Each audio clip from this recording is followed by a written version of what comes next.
નમસ્તે, કેમ છો બધા? મજામાં? તમને ખબર છે, આજે આપણે બહુ જ બિઝી થઈ ગયા છીએ. આપણે સ્કૂલે જઈએ છીએ ત્યારે આપણું દફતર કેટલું ભારે હોય છે ને એ ભાર આપણે સહન કરવો પડે છે. પછી પરીક્ષામાં કંઈ પૂછાવાનું હોય એ આપણે ગોખવું પડે છે. સાંજે આટલું બધું લેસન કરવું પડે છે, નોટબુક, ચોપડી, સ્વાધ્યાય પોથી કેટલું બધું લેવું પડે છે. આને ભણતર કહેવાય? ચાલો એવું એક ગીત ગાઈએ.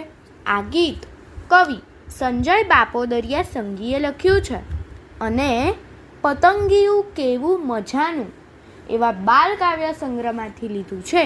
તો ચાલો આપણે સાંભળીએ. આપ સાંભળી રહ્યા છો શાબ્દીના સ્વરમાં. શું કહેવાય આને ભણતર કે ચોપડીઓનું ચણતર? શું કહેવાય આને ભણતર કે ચોપડીઓનું ચણતર? લાગે પીઠ કેરું બખ્તર, મારું 10 કિલોનું દફતર. લાગે પીઠ કેરું બખ્તર, મારું 10 કિલોનું દફતર. શું કહેવાય આને ભણતર કે ચોપડીઓનું ચણતર? વેઠું દફતર ભાર ત્યારે મજૂરથી એ બદતર. વેઠું દફતર ભાર ત્યારે મજૂરથી એ બદતર.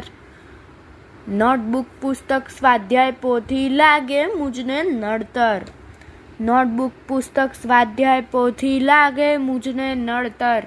શું કહેવાય આને ભણતર કે ચોપડીઓનું ચણતર?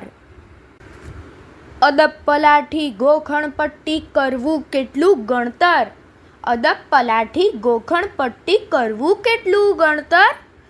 સાંજે પાછું જાજુ લેસન, આ ભાર વગરનું ભણતર. સાંજે પાછું જાજુ લેસન, આ ભાર વગરનું ભણતર. શું કહેવાય આને ભણતર કે ચોપડીઓનું ચણતર? દફતર લઈને જવું નિશાળે કોણે કર્યું આ જડતર. દફતર લઈને જવું નિશાળે કોણે કર્યું આ જડતર.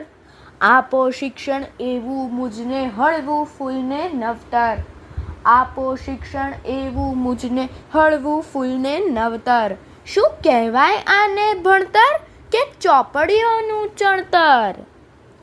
ઊંચી ઊંચી આશા રાખે મુજ પાસેથી માવતર. ઊંચી ઊંચી આશા રાખે મુજ પાસેથી માવતર. કદાપી કેમ ન પૂછ્યું તારે ભણવું કેવું ભણતર. કદાપી કેમ ન પૂછ્યું તારે ભણવું કેવું ભણતર. શું કહેવાય આને ભણતર કે ચોપડીઓનું ચણતર? શું કહેવાય આને ભણતર કે ચોપડીઓનું ચણતર? લાગે પીઠ કેરું બખ્તર, મારું 10 કિલોનું દફતર. લાગે પીઠ કેરું બખ્તર, મારું 10 કિલોનું દફતર. શું કહેવાય આને ભણતર કે ચોપડીઓનું ચણતર? કે ચોપડીઓનું ચણતર? અસ્તુ.